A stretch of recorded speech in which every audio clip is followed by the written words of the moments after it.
आज बात करना चाहेंगे अन्ना जानवरों के बारे में, जो कि आज भी ग्रामीणों द्वारा छोड़ी जाती हैं क्योंकि वो दूध कम देती हैं या उनका दूध देना बंद हो चुका है। ऐसे देसी किस्म के अन्ना गायों को लोग आज भी गाँव में छोड़ देते हैं और ये गायें फिर फसलों को खाती हैं और इस समस्या को विकराल रूप न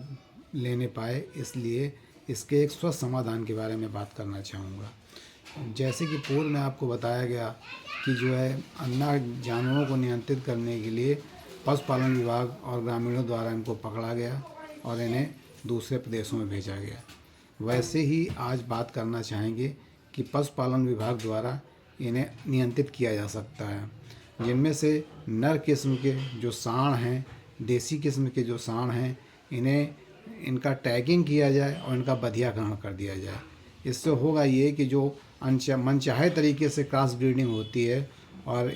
जानवरों की नई जानवरों की उत्पत्ति होती है, जो देसी किस्म के जानवर होते हैं जो कम दूध देने वाले हैं या जिनका चारा तो उतना ही लगता है पर दूध कम देते हैं, ऐसी स्थिति में लोग मजबूरी में इन्हें छोड़ देते हैं। अगर इनकी उन्नत किस्म की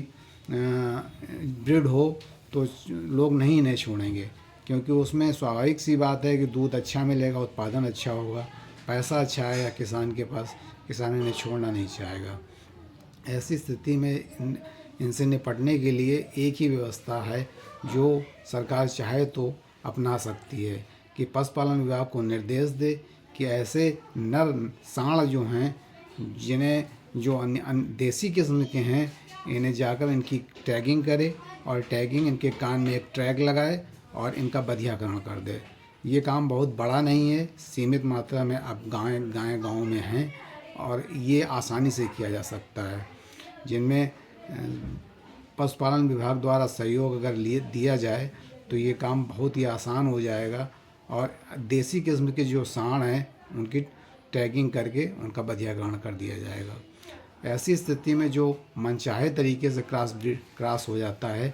गाँव में जानवरों के साथ, वो देसी सांडों द्वारा नहीं किया जाएगा।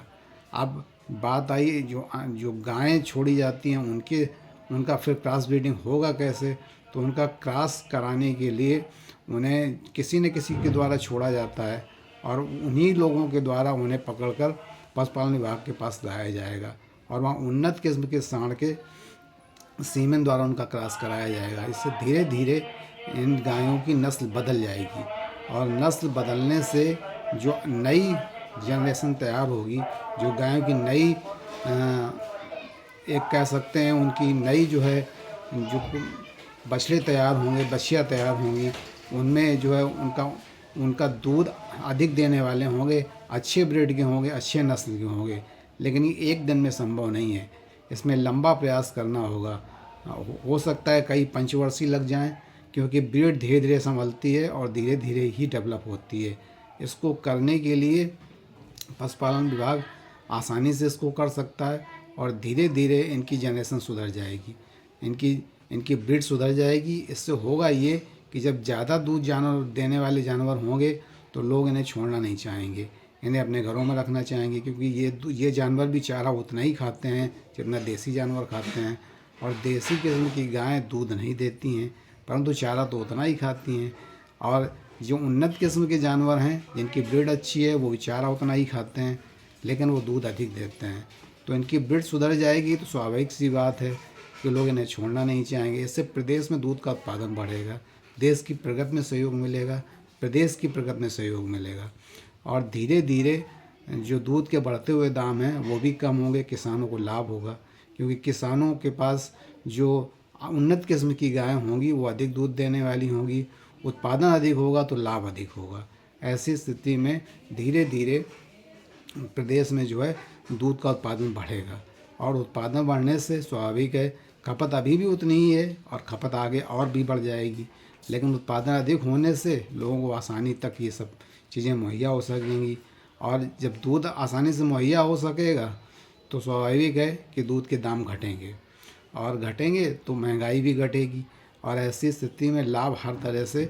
जो है प्रदेश के किसानों को होगा, प्रदेश को होगा। और दूसरी बात ये भी कहना चाहेंगे जब देसी किस्म की गाय नहीं होगी तो इनके कटने की कोई संभावना नहीं होगी, क्योंकि जब देसी किस्म की गाय नहीं होगी तो इन्हें काटने मारने का कोई प्रश्न ही नहीं उठता है। कोई भी किसान इन्हें छोड़ना नहीं चाहेगा, और जब अन्ना नहीं होंगी तो इन्हें काटने मारने का कोई सवाल ही नहीं उठता है। ऐसे ही इस प्रदेश में गौ रक्षा की जा सकती है। अन्य कोई तरीका नहीं है जिससे इनकी गौ रक्षा की जा सके। गौ रक्षा का कानून सिर्फ तब तक कागज़ों पर सीमित रहेगा जब तक इनकी नस्ल को सुधारा नहीं जाता है। अगर इनकी नस्ल को सुधार लिया जाता है तो स्वाभाविक सी बात है कि गौ रक्षा कानून भी काम करेगा और इस कानून को अमल में लाया जा सकेगा, और इसमें जो भी समस्याएं उत्पन्न हो रही हैं, जिससे जैसे गौ को एक जगह से दूसरी जगह ले जाने में मॉब लिंचिंग जैसे केस आ रहे हैं, लोग भड़क जा रहे हैं, गौ रक्षक भड़क जा रहे हैं कि आखिर इन्हें कहाँ ले जाया जा रहा है। वास्तव में बात सही है कि ये दूसरे प्रदेशों में बेची जा रही हैं, जो कि गलत तरीका है। इस तरह से गाय को दूसरे प्रदेशों में भेजने की आवश्यकता ही क्या है। अगर हम उन्हें यहीं उनकी नस्ल को सुधार लें और उन्हें उन्नत कर लें तो स्वाभाविक सी बात है, हमें बाहर भेजना नहीं पड़ेगा। हम यहीं अधिक दूध उत्पादन कर सकेंगे, यहीं उनसे लाभ ले सकेंगे, और ज़रूरत नहीं पड़ेगी कि हमें उन्हें मारना पड़े या काटना पड़े या दूसरे प्रदेशों में भेजना पड़े। हमें स्वाभाविक रूप से गौ माता की सेवा करनी है और गौ माता के रक्षक ही बने रहना है, भक्षक नहीं बनना है। इसलिए कहने का तात्पर्य सिर्फ इतना है कि उसने नस्ल को सुधार लिया जाए तो गौ रक्षा अभियान 100% सक्सेस हो सकता है। लेकिन अभी ध्यान सरकार का इस ओर केंद्रित नहीं है और ना ही सरकार इस तरफ कोई ध्यान दे रही है। अगर आज भी टैगिंग करके इन देसी किस्म के सांडों का बधियाकरण कर दिया जाए और समय समय पर इस अभियान को चलाकर ये चेक किया जाए कि जिन सांडों में टैगिंग नहीं है और 2 साल से ऊपर हो गए या 1.5 साल से ऊपर हो गए, उनकी टैगिंग की जाए और उनका बधियाकरण किया जाए। तो ऐसे सांड जब होंगे ही नहीं तो क्रॉस नहीं होगा। अगर कोई गाय देसी घूम भी रही है तो नया बछड़े उत्पन्न नहीं कर सकती है, और जब वो नए बछड़े उत्पन्न नहीं कर सकती है तो कोई समस्या गाय की, अन्ना जानवर की कोई समस्या उत्पन्न नहीं होगी, और प्रदेश में दूध का उत्पादन भी बढ़ेगा और सारी समस्याओं का समाधान भी निकल जाएगा। मैं सिर्फ इस वीडियो के माध्यम से सिर्फ यही कहने की कोशिश करना चाह रहा था कि आप लोग ये समझ जाएं कि अगर हम इन चीज़ों को सुधारना चाहते हैं और प्रदेश के